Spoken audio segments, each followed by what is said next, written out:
O'zbekiston Tashqi ishlar vazirligi Moskvada reydlar chog'ida chet el fuqarolariga nisbatan jismoniy kuch ishlatilgani haqidagi xabarlarga izoh so'rab, Rossiya tashqi idorasiga nota yubordi. Mana shu masalada qanday fikrdasiz, Oybek aka? Xo'p, avvalambor buni alohida olqishlash kerak. Mana shunday tashqi ishlar vazirligimiz jasorat topganligi va misol butun o'zbekistonlik fuqaroni qayerdan bo'lishidan qat'iy nazar uni himoyasi uchun mas'ul ekanligini butun o'sha kerak bo'lsa Rossiyaga bir bildirib qo'yganligi bu quvonarli holat. 10-iyun kuni Tashqi ishlar vaziri matbuot kotibi Abror Burxonov tomonidan mana shunday nota yuborilganligi to'g'risida ma'lumot ijtimoiy butun ommaviy axborot vositalariga sizdirildi. Biz keyingi vaqtda butun jamoatchilik tomonidan ham Tashqi ishlar vazirligi bir necha bor tanqidlarga uchragan edi. Aynan o'sha jimligi yoki yumshoq yondashayotganligi uchun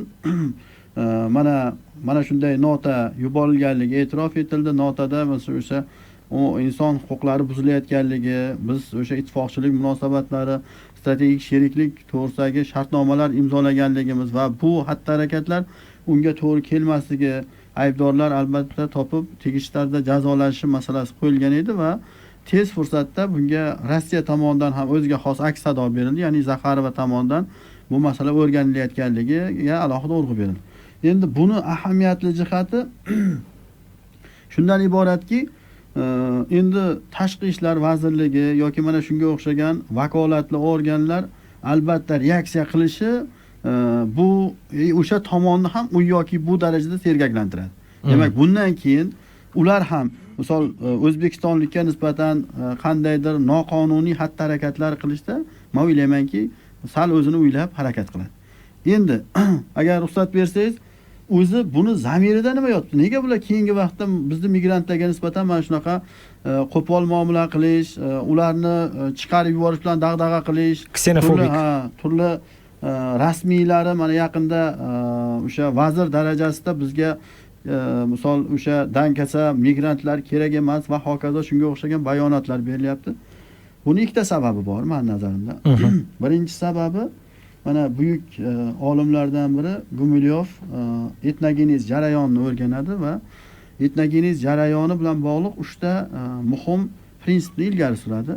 Mana shu 3 ta prinsiplardan bittasi, ya'ni odamlar bir hududdan ikkinchi bir hududga borib joylashgandan keyin qanday jarayonlar kechadi o'sha yerda. Ya'ni bu yerdagi muhim masala kim ikkinchi tomonni yutib yuboradi. Ya'ni o'sha yerda tub aholisi borib joylashganlarni yutib yuboradimi yoki borib joylashganlar tub aholini yutib yuboradi? Qanday kechadi shu jarayon?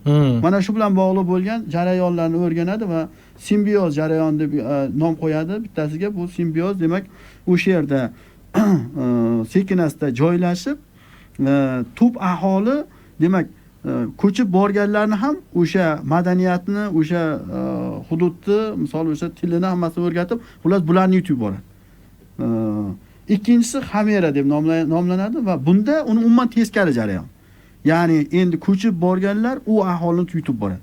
Keyingi vaqtda adashmasam bir 2 yil, 3 yil oldin Rossiya ilmiy doiralarida juda katta shov-shuvlar bo'la boshladiki, ya'ni bizda mana shu xamera jarayoni ketyapti. Ya'ni o'sha Markaziy Osiyoliklar rossiyaliklarni sekin-asta yutib yuboryapti. Ya'ni o'sha Rossiyani katta shaharlarida Markaziy Osiyo qadriyatlariga xos bo'lgan bozorlar paydo bo'lyapti. Maktablar paydo bo'lyapti. Maktabda misol rus bolalari ham sekin-asta Markaziy Osiyoliklarning tilini gapiryapti degan bir Markaziy Osiyoliklarga turmushga chiqyapti. Vahima paydo bo'ldiki, demak ular bunga qarshi bir choralar ko'rish kerak degan masalani kun tartibiga qo'ydi. Biz yaxshi bilamiz, Rossiyada o'sha buyuk davlatchilik shovinizmi bu urchigan. Demak, bu narsa yana dard ushiga chiqqan bo'ldi. Undan tashqari keyingi vaqtda ko'radigan bo'lsak, Rossiyadagi juda ko'plab muammolarni bevosita shu Ukraina bilan bog'liq o'sha urushdagi kutilgan natijalarga erishilmaganligi bilan bog'liq muammolarga qandaydir aybdorlar topish uchun sa'y-harakatlar mavjud. Va ko'proq ular urg'uni aynan migrantlarga beryapti. Chunki migrantlar eng ijtimoiy himoyasiz o'ziga xos qatlam. Ayblash oson.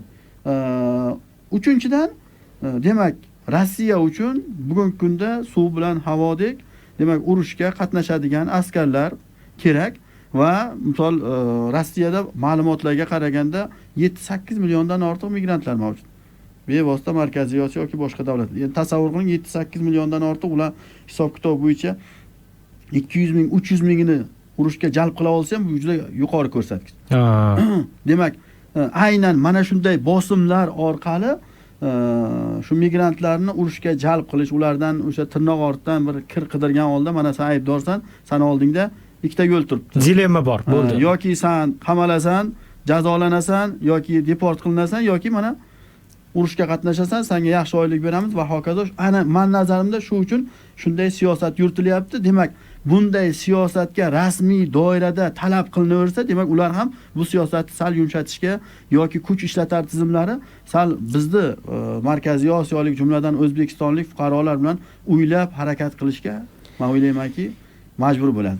Bundan uyog'iga bunaqa holatlar bo'lmasligini tilab qolamiz. Albatta. Va Tashqi ishlar vazirligimizdan har doim mana shunday bir faollik, reaksiya bildirib turishini istagan bo'lardik. Quvonarli holat.